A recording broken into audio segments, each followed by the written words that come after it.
Well, hey, I'm going to ask and see how many were last time because of the Good afternoon, everybody. Thank y'all for coming out tonight.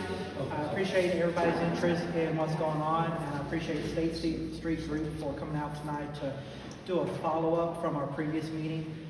Conversations I've had with them this week, they've got some more information back, such as the planning study and other things. The purpose of tonight's meeting is they are wanting to do an SP or a specific plan rezone, which kind of allows the community to have a little bit of input on how the community will look and certain I guess characteristics or requirements that the community wants put into it. With that, I'll go ahead and ask Matt Wilkinson to kind of join us. He is in the Metro Council office. He is our liaison with the planning department, so he helps answer a lot of the planning questions we have. I've asked him to be here to kind of go over what an SP is, what we can and can't do, and as we go through this, answer any planning related questions. So with that, turn it to Matt. Great. Hi guys, my name is Matt Wilkinson. I'm in the council office. I come to a lot of these community meetings as well as do related planning and zoning related things. So generally what an SP is it's conditional zoning for Davidson County.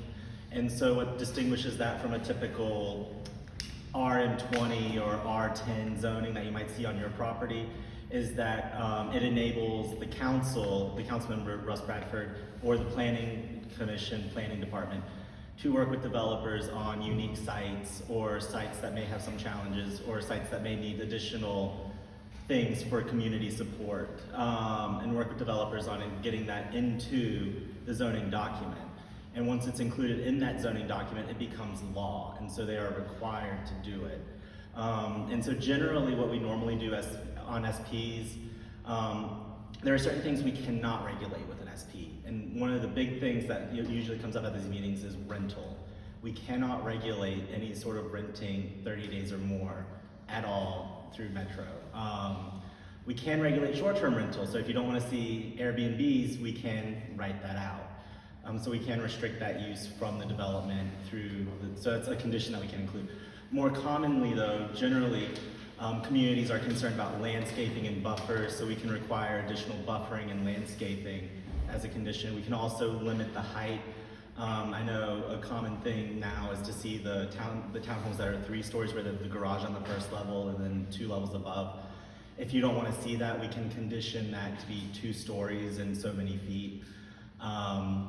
We can also condition building materials. The state recently changed regulations, so we cannot prohibit building materials. However, we can restrict building materials. So we can say that the front needs to be 70% brick, but we can't say that vinyl siding shall be prohibited. We can just say 70% brick, 15% hardy plank, and that would restrict vinyl, but we just can't say vinyl can be prohibited. That's a recent change for some of you that may have been involved in other SP processes earlier. So those are generally the highlights that are commonplace. So restricting use in a townhome development such as this, generally the only use that you're going to be looking to restrict is short-term rental, and then regulating how the buildings look, how they fit within your community, and then landscaping and buffering to make sure that they don't become net negative on your neighborhood. So maybe a wider buffer yard or some fencing. And then all of that will get applied either at the planning commission level, so the planning department will write that in as a condition of their approval, or if it's something that like, oh, we're on second reading at council, it's already gone to planning commission and you guys just thought of this that you didn't think of before, we can add that as an amendment to the bill all the way up until third reading. So it gives you a voice all the way to the very end. So if something happens, something changes, we can always change the bill up to third reading. And then after third reading, it becomes law, and then it's a little harder to change. But so that's generally a rough overview of the process. Thanks, Matt. Yeah. All right, so that kind of gives everybody a understanding of what our goal is here tonight. And so with that, I'll go ahead and turn it over to State Street, and they can kind of go do a brief refresh of what they're proposing, and then give us updates that may have come up since our last meeting. So with that, I'll turn it over to y'all. Let me ask a question, you guys. How many were here for the first meeting we had? Okay, so maybe about 60%. That'll tell us how much we retrace some of the things we talked about previously and how much we start with kind of new things and pick up there. So, John, you wanna lead in? Sure, I would be happy to. I'm John Ditto, I'm with the State Street Group. We're the developer. Scott Fishel is with us, and so is Morning Archer. So yeah, we have a property under contract, and we have engaged Jeff and his group to plan a neighborhood for this project. And of course, happy to answer any questions, but Jeff has been involved in the design from the very beginning, and he's probably the better person to ask. I get to do the explaining for you, so yeah. So let me retrace a little bit for those of you that are new, but I won't go all the way back through, what we talked about previously, if that's okay.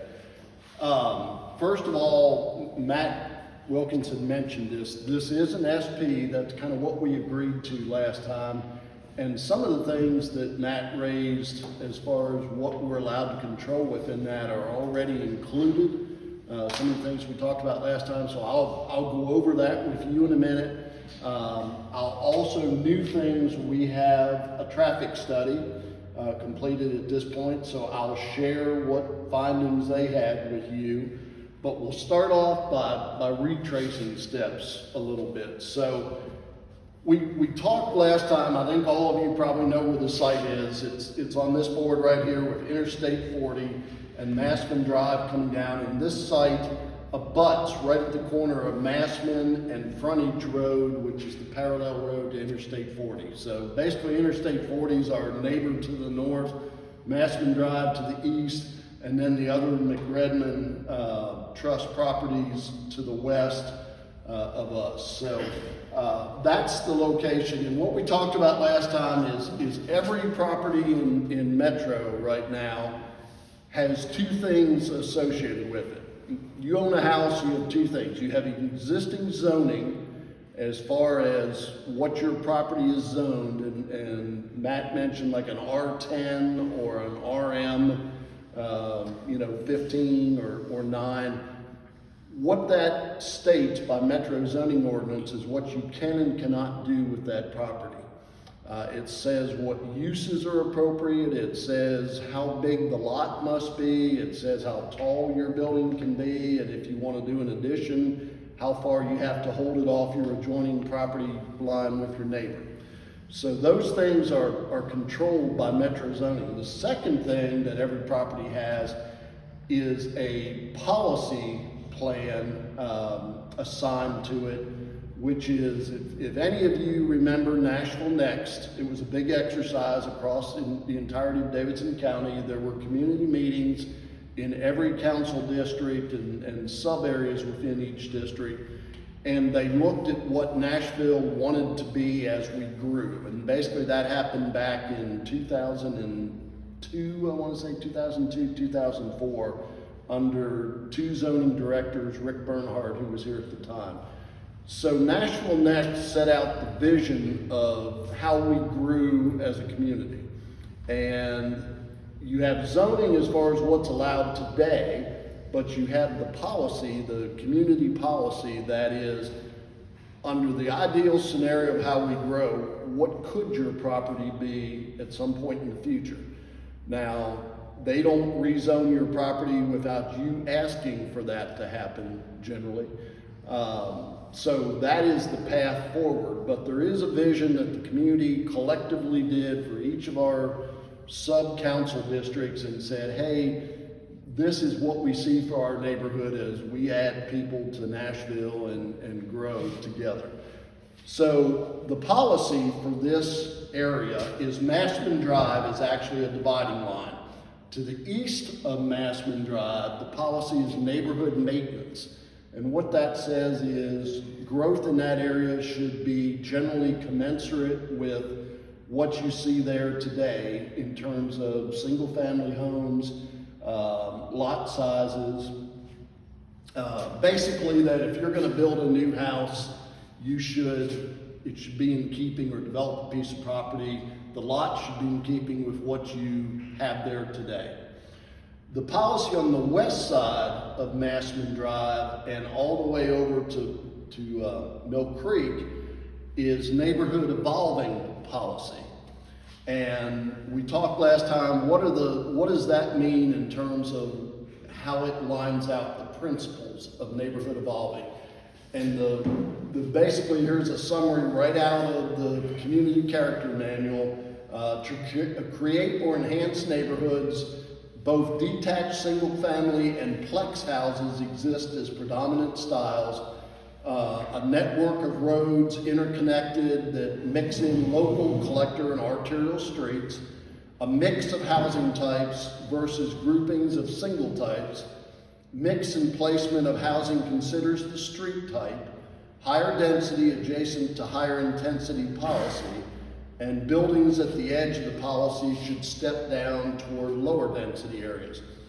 So we looked at the plan that is being proposed with the SP, and basically we have Interstate 40 up here, we have Massman Drive, and we have the existing neighborhood to the south, all the way down to Gloucester is way down here to the south. And of course, the bridge to the interstate starts right here and it goes up to Elm Hill Pike. So the plan that is proposed basically introduces townhomes up here along Frontage Road and the northern half of the site, where we have the interstate frontage happening. It's a higher intensity use across the interstate is industrial policy.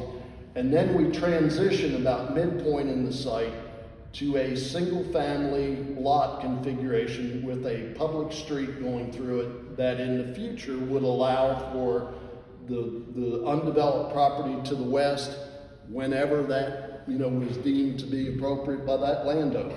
But it sets up a public street connection to those parcels there that are owned by several different families and partnerships. Part of this is on the northern half, there are 63 townhomes. On the southern half of the property, there are 11 single-family lots that are 50 foot by 120 foot deep, and that's about a 6,000 square foot lot. That's what you see in a lot of subdivisions now that allows for a house that is in the 2,800 square foot range, somewhere around that.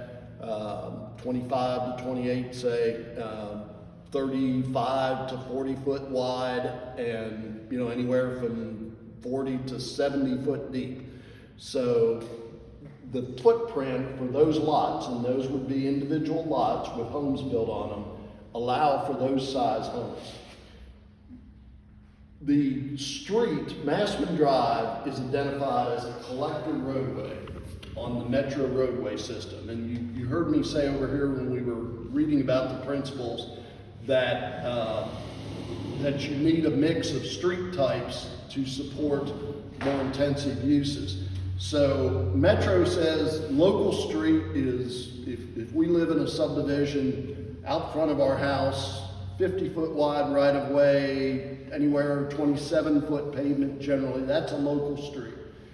It's not meant to carry a lot of traffic. Collector Street is the next level up, which is what Massman is classified.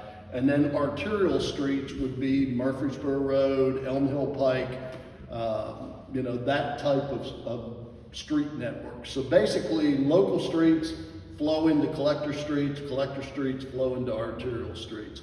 So we have a collector street at the frontage of this property, and then we have arterial streets to the north in Elm Hill, to the south in Murfreesboro, and Briley Parkway is an arterial. So those would be where the traffic would be dispersed to.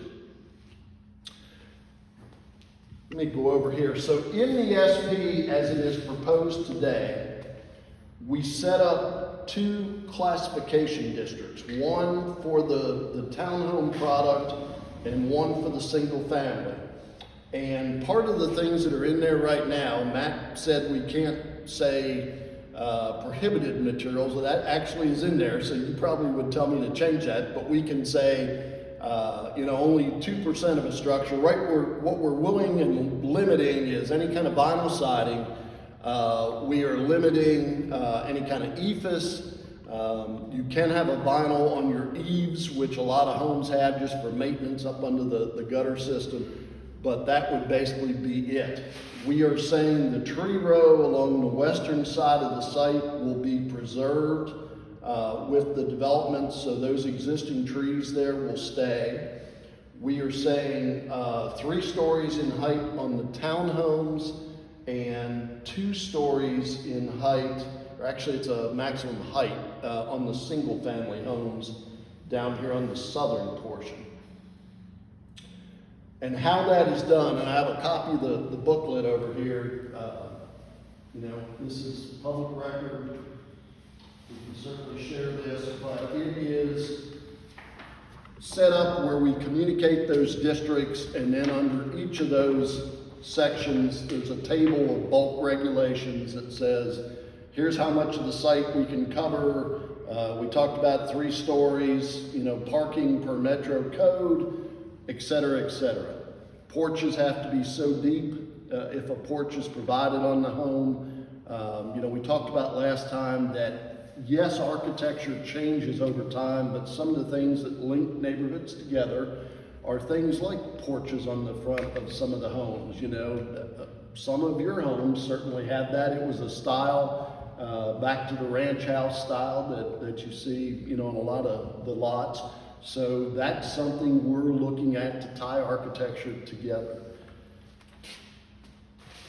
I'm going to carry this down here. So the last board here we reviewed was some imagery, and this is in the SP also. So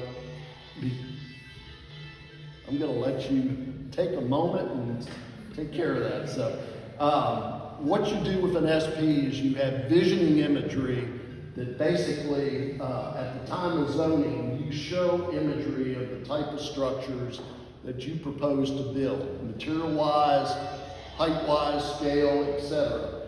And if this is approved through Metro Council, the step before you're given a building permit is to take a final SP back through the planning staff and Metro agencies, and what they do is they look at the SP document and they look at your plans that you've drawn for construction and say, that's compliant or no. You're not allowed to have a 3rd story on these homes. You're not allowed to have this material. So that is how the process checks itself, so to speak, to assure the quality.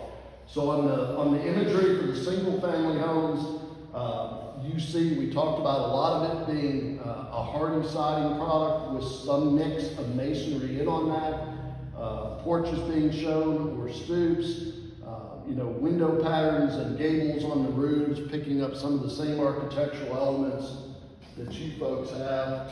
We talked about green space. If you look at the site plan, there is green space in front of the townhome products. There's a little community green space in the single family homes part. And then within the community areas, we talked about amenities where, fire pits, outdoor grilling stations, a little community park on one of the ones we did over in the Robertson Avenue area. Those are the types of features that will be within the common area. So that's kind of where we were last time as an overview. So traffic study, I know traffic was one of the things a lot of people had questions about, and we now have this. We can post that to your email address and send a link for everybody that expressed and signed up over here, and please do sign up. So some of the criteria to share with this, and KCI did the traffic study. KCI is RPM Transportation Group, Nashville group that had been around for, 20, 25 years, was purchased by KCI, but the folks are still the same. KCI is a national company that does traffic and transportation engineering. So that's who did our study. Beth Ostrowski heads their office here, and I wanted to share a few things. So what they do for a traffic study is they put counters out on the streets, and they counted Massman Drive at the intersections with Gloucester, Patricia, and Elm Hill Pike, and they count what traffic is there today and look at how that intersection is functioning in terms of delays. When you pull up to, if it's a stop sign intersection, how long a car has to wait before it moves through the intersection. How many turns go to the right, how many turns go straight, how many turns go to the left, as it is today. And what they then do is take the proposed uses and the number of units, and there are standards by the National Transportation Board, and it's not just a national standard, it's by different areas of the country. The Southeast has its own criteria that basically is a mix of Tennessee, Georgia, Alabama, Mississippi, and South Carolina, I think, and Florida. And they look at how many trips per day a townhome generates, how many trips per day a single family home, and they have it for all the different use classifications that zoning allows for, you know, an industrial use or commercial or whatever the case may be. So they overlay that onto the traffic that's there today, and they also build in any plan approvals. Now in this area I'm not aware of anything, but if there was a subdivision approved right across the street from here, that would be factored in as background traffic. So anything that is already approved is put in as background traffic. And turn to the page. So basically everything today operated at a level of service A, B, or one or two of the movements were a level C. What that means is an A movement is you wait less than 10 seconds as a car pulls up to a stop sign. A B level is less than 15 seconds, and a C is 25 seconds or less, so half a minute through the intersection. And they count and look at that in the AM peak, which is from 7 o'clock to 9 o'clock, and they look at it in the PM peak between 4 o'clock and 6 o'clock. So they count through those 2 hours, both in the morning and in the evening. They do it 3 different days of the week, and they always do it when school's in session. So the numbers are, you know, are accurate as far as a typical day in the life. So the movement level of service with the existing for Massman Drive and Patricia were all A or B in both the AM and PM peak levels.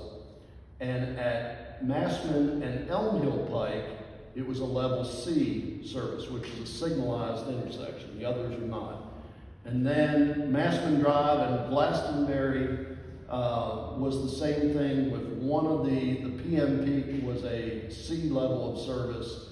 All the other times and the turning movements were A or B. And what this use on the site will generate, and I did tab all these pages, but I gotta find the right one.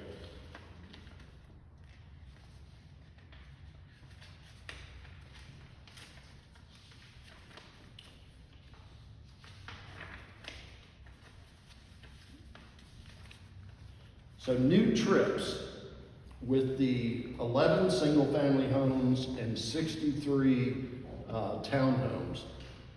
Daily trips, throughout not just the peak hours, but throughout the entirety of the day, for the single-family homes is 132 trips, and the multifamily townhomes was 479, or 611 trips total. In the peak hour, the increase from 7 to 9 in the morning was 26 trips outbound and 9 trips inbound. Somebody works evenings, a nurse or whatever. And the PM peak was 38 trips inbound and 22 trips outbound. Somebody going shopping, you know, in the PM hour or whatever, or going to work. For a total of 35 additional trips in the morning and 60 trips in the evening. The current traffic on Massman Drive is 4,225 trips as a daily trip. So it's about a 14% thereabout increase of daily trips on Massman. A 2-lane road by standards of transportation, basically, unless it has sharp curves or whatever, it handles up to about 13,000 trips per day. So Massman as it is today is about a third of the capacity that it could handle.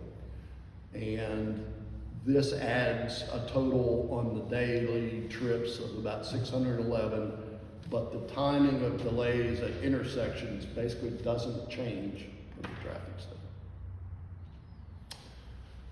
So that's a summary of that, and we will post it. You can read all the details, but hopefully that gives you a little bit of background. So I think our next discussion, and this is collective, because last time we said it was the beginning. Yes, I see you. Are you saying, an increase of 39 trips In the PM peak, for 74 units? in the PM peak, yes. 35 trips in the AM peak, 60 trips in the So PM of peak. these 74 units, only 39 of them are going to be working.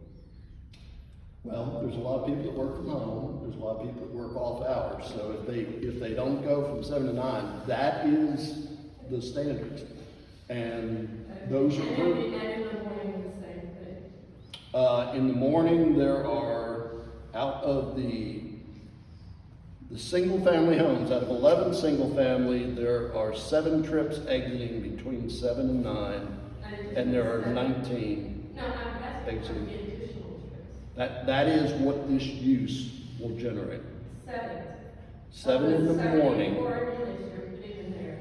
Only 7 additional trips. for the single family, 7 for the 11 Okay, lots, what about for the and 62 or 60, whatever that is? and 25 for the townhomes.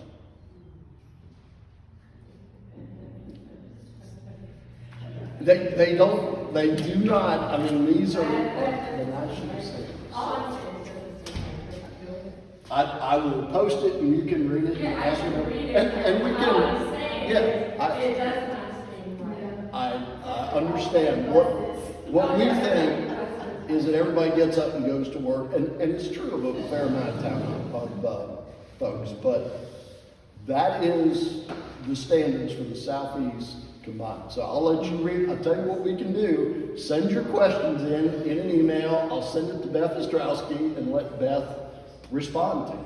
Now, you answered my question. Yeah. That's how they came up with it, and this thing is wrong. So the next conversation, or part of it here, as we talked before, is we began the conversation at the last meeting. The SP, as Matt mentioned, allows for, other items to be incorporated as far as materials and everything. I think we've already tried to be good in a starting point that, we're not suggesting 3-story homes everywhere and, tall and skinnies and all that. So that isn't on the table here. But I would ask, are there other things that you think are important? Basically, as I mentioned, we have the public street through. There will be sidewalks constructed along all road frontages. The traffic study did not call for any improvements at other intersections such as Patricia Drive, Glastonbury, or Elm Hill. Certainly we're adding traffic to those. If there's something you know of, I'd like to see a crosswalk striped at Patricia Drive or Glastonbury. Those are things that you guys know about that we don't know to the same level you understand, or, hey, the stop sign at one of those intersections is covered by trees, we really need a better stop sign. Last time it was mentioned, traffic southbound on Massman coming over the bridge, is there anything that could be done in that location? And, you know, that's something we can look at. The traffic study did not introduce a problem, and they looked at our sight distance from here, looking back that way, and it allows for a car to, either the car pulling out or the car coming southbound on Massman, to see someone pulling out and stop in time. It's 430 feet of stopping distance. So that works from a traffic analysis standpoint. But as Matt said, it's part of the dialogue, so absolutely. Do they have assumptions they give you when they do that traffic study? For example, do they assume that a certain number take a bus versus driving a vehicle? They make assumptions about which direction folks would leave the neighborhood. That is the main, but as far as, no, they do not give assumptions as far as people riding the bus. Cities are different, and bus service is different, and where we are in that area, there's not much bus service. Right, and there's not a sidewalk to it. There's a stopover, Right. on Riley, but there's not a sidewalk connector to it. Right, so there are just a lot of those little issues. I mean, we already on Massman have quite a lot of traffic because of the commercial that drives across out here. So I was gonna give you the percentages of how the traffic disperses in their study. As soon as I can find it. So we can get a copy of. I'm gonna send you a link. If you're on our distribution, I will send you a link to this. Yeah, I think that's what we committed to last time. I know it's early on, so forgive me.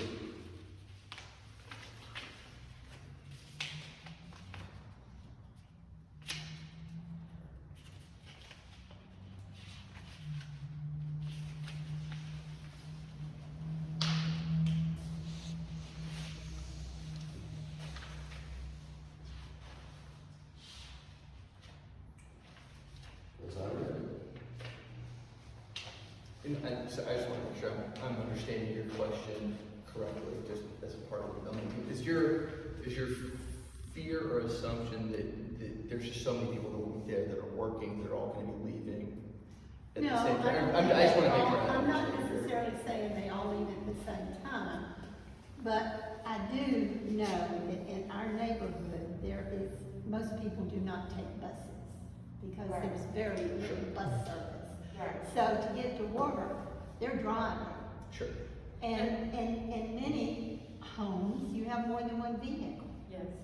Okay, so you have two people driving, not just one, and especially single family, but even in townhomes. I mean, even where I live in condos, but most of them have two vehicles. I haven't been single, but the ones who are married, they have two vehicles. And we already have a lot of traffic on Massman because of across down the hill, we have all commercial.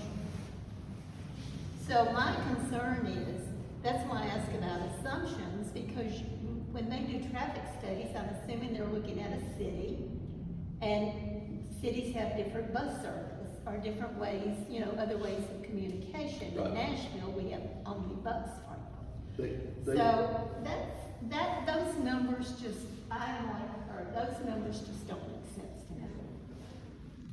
So here is, Multiple cars per home, at least they're gonna be minimum 140. Yeah, those percentages in Minimum my mind 140. just don't make in sense. AMP or overall in the daily, because the overall in the daily total is 611 additional trips. It's just, overall, in the entirety of a 24-hour period, there are 611 additional trips generated by this development over 24 hours. That means I'll never get out my driveway with Massman Drive. Probably not. I have a hard time getting down there, and I leave off several times. I leave at 6:30, I have a hard time, I leave at 7:30, I leave at 8, because, I can go in whenever I want to, but sometimes I pick certain times just to try to get out my drive. and I still have to sit there for long, so. And another issue with Massman, Excuse me, light, yeah, people get light. another issue with Massman is it's not just the number of drivers you have, the number of vehicles. I live in a condominium, and the cars come flying down that hill, Okay. and you have trouble getting out just now, not with any additional traffic. That is something that could be looked at and addressed as part of the development. So, you Will know, the condominiums be exiting onto Massman Drive, or will they be exiting onto Front? they exit onto Massman.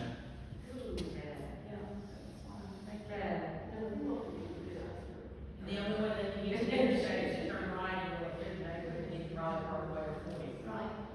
They can't So- go back and go left. So here's the summary of what KCI assumes. So total of all the trips, 50% heads north to Elm Hill, at which point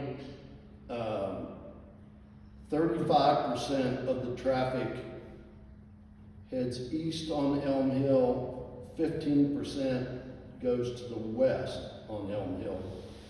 25% heads south and uses Patricia Drive to head over to Briley, and 25%, so 50% north, 50% south, and 25% goes to Glastonbury and heads over to Briley.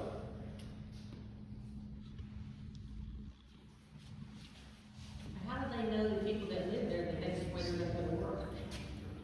Because they look at the employment centers by the zip codes and jobs, and they divide it by the standards of how people in Nashville do now for different neighborhoods. So there's X amount of jobs in, pick a zip code around you to the north, to the south, downtown. And that's how they assign it, is wherever you are around Davidson County.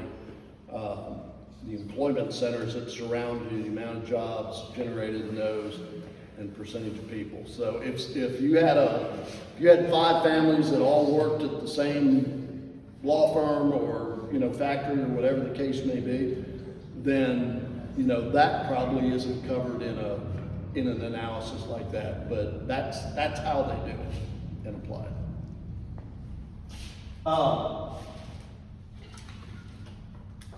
So I heard one thing as far as looking at slowing traffic speed on Massman. We've had that issue for years, and they've tried, and nothing has worked. What did they try? I have no idea.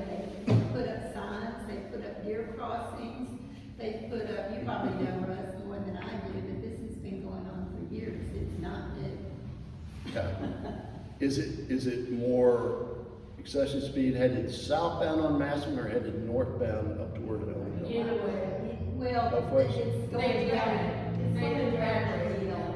They just Yes, do. yeah, they just don't honor the speed limit. They talked about putting police, there was a law, they put some policemen out there, but that lasted, a month or something. So it's just people don't honor the speed limit, and the speed limit is 25 miles an hour. And for the people who try to get out of their homes, they've got signs there, because to get out of your home, I live in a condo, if I live in I live in a signs, I don't know how you'd ever get out. I live right there where you trying to put that drive. And they have signs up, They already walked them out on my street. they've had accidents there. I mean, it's been an issue for a long time. Bringing more traffic in is just going to make it worse. The issue needs to get resolved. Okay, you got that written down. So, what is in here right now? We talked about some of those items. Excuse me, I know I'm stepping out of your frame right there.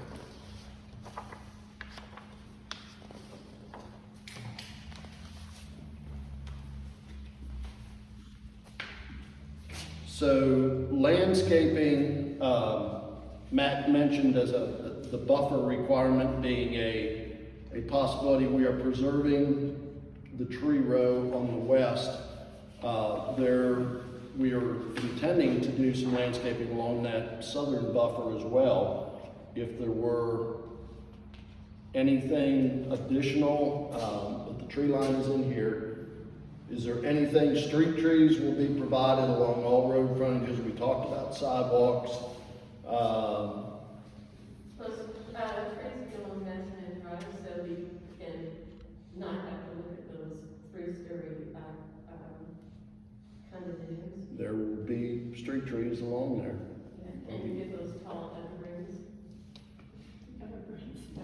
And I know evergreens is what generally you don't put as a street tree, but, Yeah, I want tall evergreens, so 4 seasons, I don't have to look at them. the street trees we will be allowed to put by metro regulation are a canopy tree because you don't want traffic in the trucks and they'll grow up. But you could, as far as any residences, the townhomes that front toward Massman, those are on the part where Massman is climbing up grade-wise as it heads toward the interstate bridge. Generally, they sit at the toe of that slope on the road as it climbs up toward the bridge.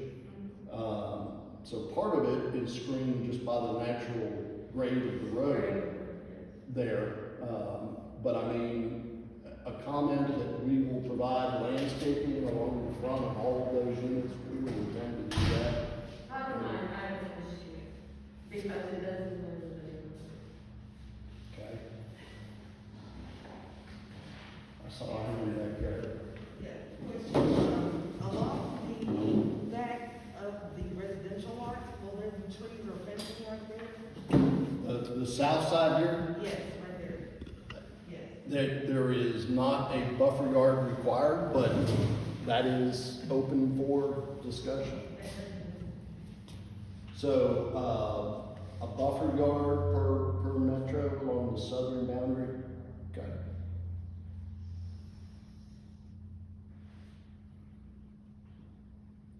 All right, so questions. I know part of it was looking for suggestions, but questions after what I went over so far tonight?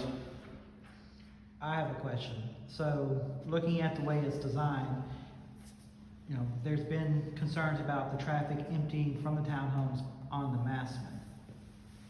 Would you be open to a reduction in number of townhomes and have the entrance to the townhomes come off of frontage right there where H on the chart? And so that be the entrance to the townhomes, and then the single family homes would still come out the bottom.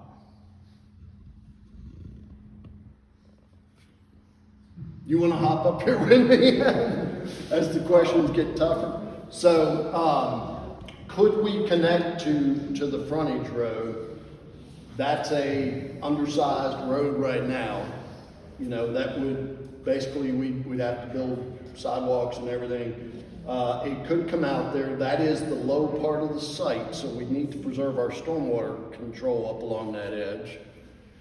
Yeah, and I mean, I don't know, I know we have some folks here tonight that live down this road. I mean, you know, would you rather have access to Massman, or would you rather have access, you know, to, you know, Generally, the criteria is you want to connect to your collector street in general, you know, rather than put the traffic onto a local street. So we in doing that, we'd be going against what generally planning and NDOT would want. Yeah, Russ, I don't know, like from a line of sight perspective, when you have folks coming over that Yeah, bridge, you know, and then if you have folks kind of coming out, it's probably not as safe as the way it is now, where you have, you know, plenty line of sight. 400 plus feet from there up to the crest of that bridge, which stopping sight distance, you know, that would be the safety concern, because this movement is not stopped right now.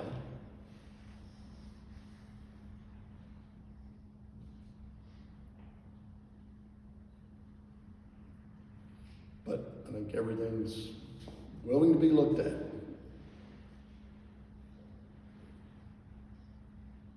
But, you the one thing we would have to work with is we need to keep adequate area for stormwater treatment down along that edge, because it is the low side of the site. I have a question. I did my homework and online and found out that for 903, where you're going to have the, what is it, 63 townhomes, is currently zoned for single-family homes as of 1/1/98, which, and they say 10,000 square feet per unit, which, or 3 point some blah, blah, blah. So it varies from 19 to 16 single-family homes for that area. Likewise, for 925, it has the same zoning, 10,000 square feet for a single-family home. So that's, what is that? 4 to 5 homes versus your 11. So you're saying that the city's going to take a drastic jump to accommodate your financial wantings, your profits.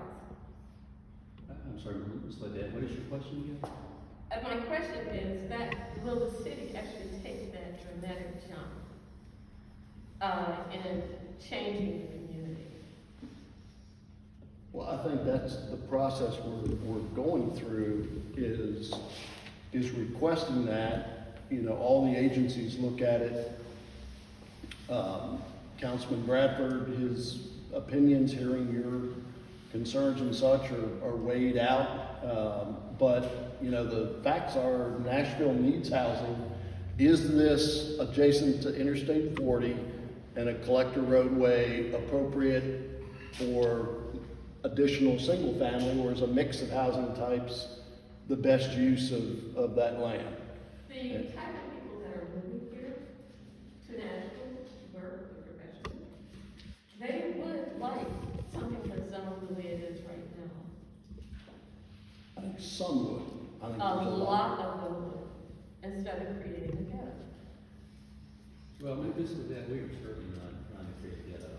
In fact, what we're proposing to build is very nice housing, Very nice extremely housing. nice housing. What We- type of person is going to take $400,000 to be on the shoulder of I-40? Well, Ms. Ledette, what you would buy and what I might buy is different than, if you look all around Nashville, What that's type what of people, person that's is what going people to buy. inhale I-40? Your illustration shows that they're going to be right on the shoulder, sir. Well, And a buyer of a townhome is more motivated by that location because the structure of a townhome takes noise more out of the equation than single-family homes with more wall exposure. The price point of a townhome is lower than a single family, so that's part of why we believe a mix of housing types is appropriate here, because of that adjacency to I-40. You know, single family, if you say what type of individual, Single families, they would have yards, they would have fences. One thing you could do is be more urban where you have a park or a dog walk near I-40. You can still have a single family. What you're doing is being careless with the air and everything, and also disregarding the character of Tennessee, of Nashville. That's all. I agree. I agree.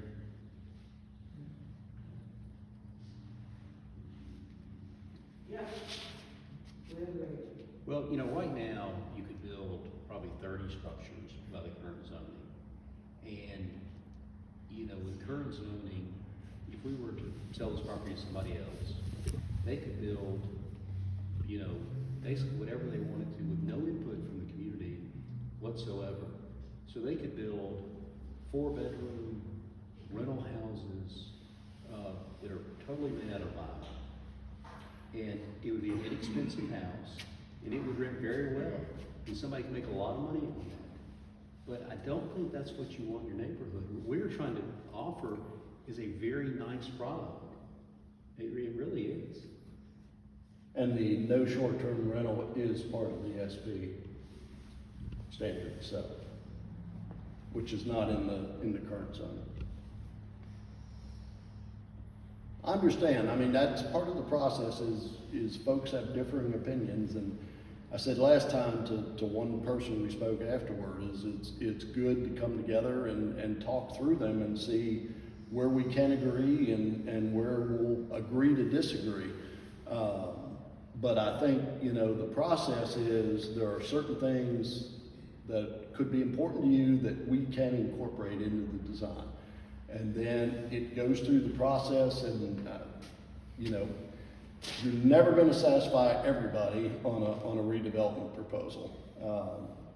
You know, that's the facts. So I think, you know, John's point is you have what it is today, sitting there undeveloped.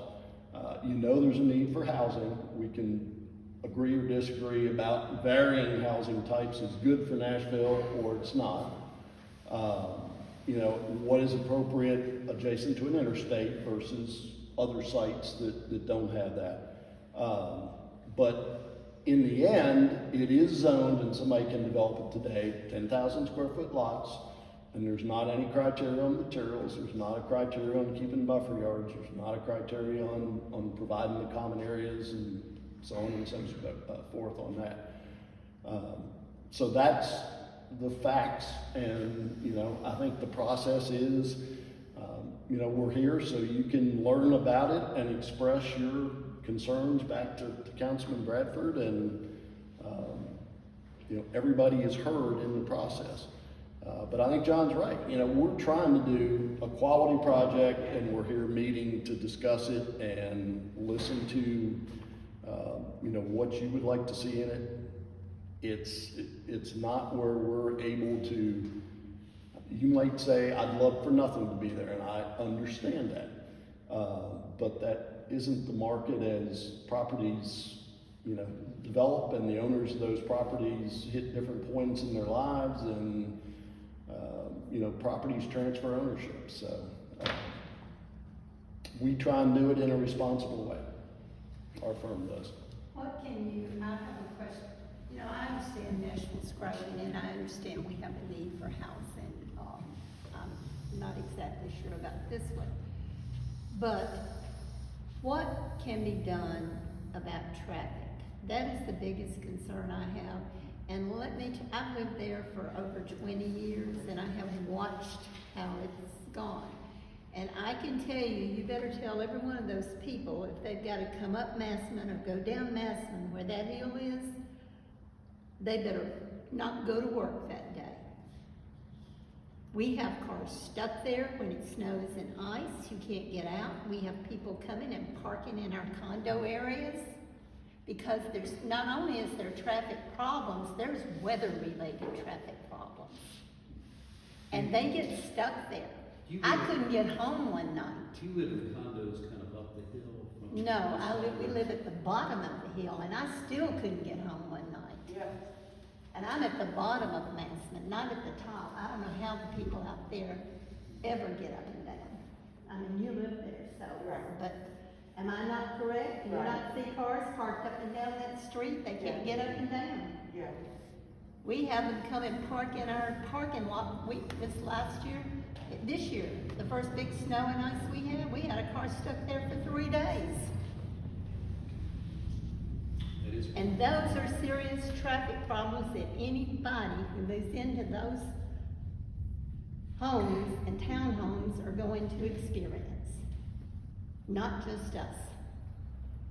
Well, I heard two things that you went across there. One was the weather related, Yes. and you know, that is something we can't do anything about. The other was the speed on the road. And I'll go back to KCI and see what ideas. I just think they've done a very poor traffic study, I'll be frank with you. Well, people come down that hill going pretty fast, it sounds like. Everybody does. Yeah, and they're speeding, they're going. They're above speeding. the That's speed exactly limit. what they did. Yeah, yeah. Well, They've yeah. been doing it for years, but it's more traffic, it just gets worse. Sure.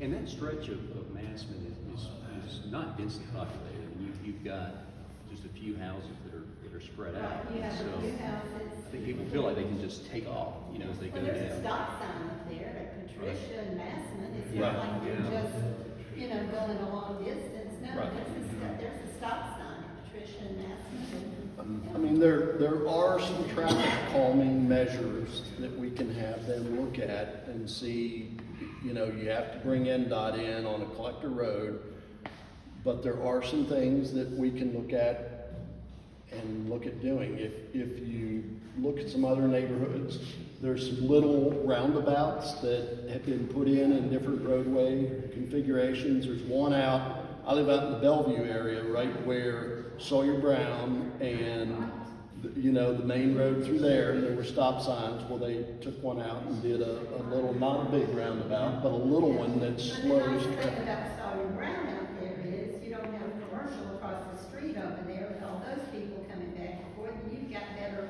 streets there to travel on than Massman. Well, it's a wider street, but it's still a two-lane But street. it's wider.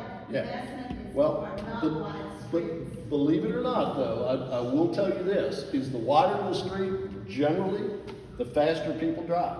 Well, And, that's not on Massman. and that's because, you know, when you have on-street parking and, you know, you're a driver and you know somebody may open a car door or whatever point, you are cognizant of that as a driver. So generally, the wider road. I'm familiar Yeah. with your area. So- I just think it's So, better conditions. There are some things we can look at to try and help the speed factor.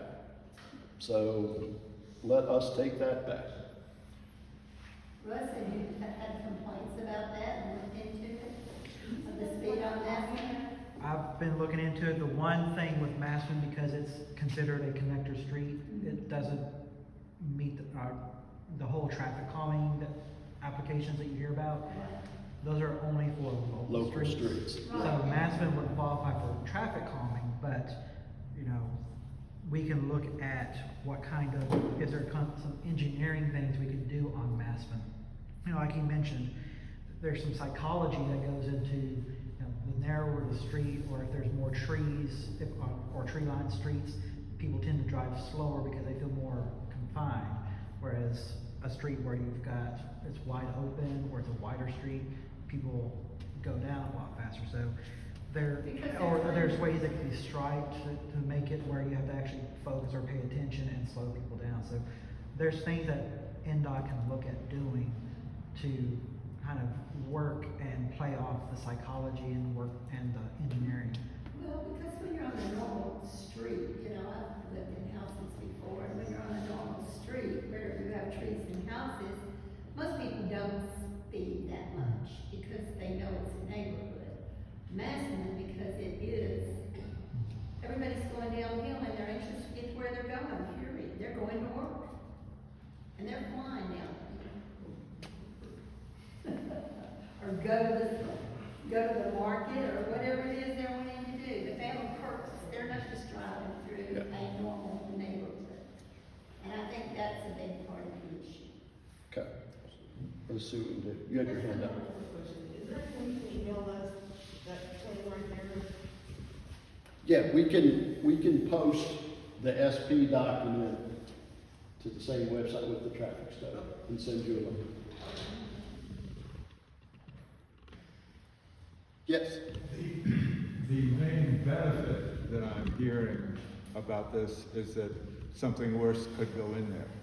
Are there any other benefits to it? Well, I think that is a good question. I mean, I think these are gonna be extremely nice houses. I mean, they're, you know, they're gonna be valued, you know, in several $100,000 range. I mean, I think it'll increase the values of homes in the neighborhood, honestly. In most cases, infill development does exactly that. So that may interest you or it may not, you know, if you want to reclaim some of that value by ever selling or transferring your property to a loved one, yes, there's value, but, you know, taxes are related when it gets reassessed. But yes, that's part of, generally the price point of new homes is a lot higher than the existing homes in that neighborhood, so it does pull them up. What is the price of the townhouses in the single level?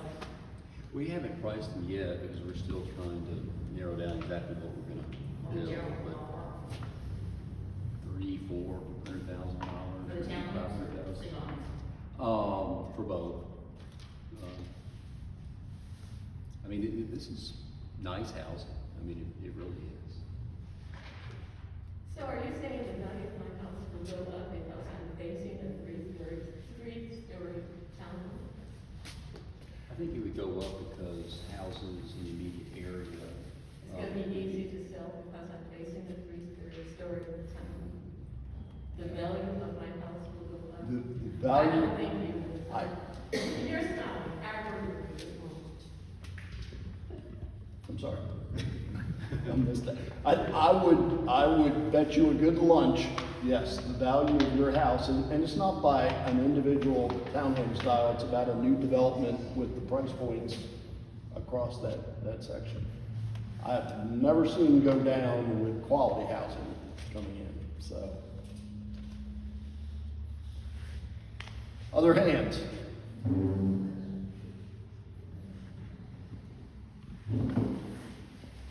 You want to close or? I'll go ahead, if there's no more questions for these gentlemen, I'll go ahead and close. If y'all would send me the links for both SP and that, I'll make sure it's in my next newsletter Okay. as well. So if you signed up for my newsletters, you'll get that information. I'm sure they'll also give it to you as well. If you have any, because it's such a small residential area, you know, pretty much everyone here are the ones who are going to be directly impacted by this. It's going to be really important that I get that feedback from y'all. So shoot me an email within the next week. I'll follow up with you because we have council next Monday and Tuesday, so I'll follow up with you towards the end of next week. And so send me your thoughts, send me any questions you may have, any ideas for them to include or take out of the SP, and we'll get on that by next week. But it's very important that I get the input from the community, that I know where the community sits on whether to support this or what it would take for the community to support it. Would it be, you know, taking 3 or 4 of the townhouses out, or is it doing something with the traffic, stuff like that. So shoot me an email between now and next Wednesday, and then I'll with y'all either Thursday or Friday next week and let you know what the majority of the community out here feels, and we'll also, I'll reach out to NDOT about some of the traffic issues as well, and some ideas about some things we might try to do to alleviate that concern as well. So with that, kind of give you an update as to if this does go forward, what the time frame is. So the next planning commission meeting is 428 is 428. what this is tracking for right now. so, and I've already confirmed with Mr. Wilkinson, whether it's on the April Planning Commission or the May Planning Commission, it won't come to the council for first reading until end of June or 1st of July. Oh, it'll be introduced in June for public hearing in July. So you'd have until July to do the council public hearing. So we've got a few months to kind of, if there's anything that we need to tweak, get those opinions in if we do want to go forward. If y'all don't want to go forward, like I said, if the majority comes back and say no, then we'll either have to say no or try to say, okay, what will it take to get to a yes, and kind of work on that. So shoot me your emails, give me your thoughts, and then I will get with developers and we'll go from there. So again, thank y'all for coming out, being actively engaged in the growth of this area and kind of the quality. And I hope y'all have a great evening and be safe out there. Thank you. Thank you, folks.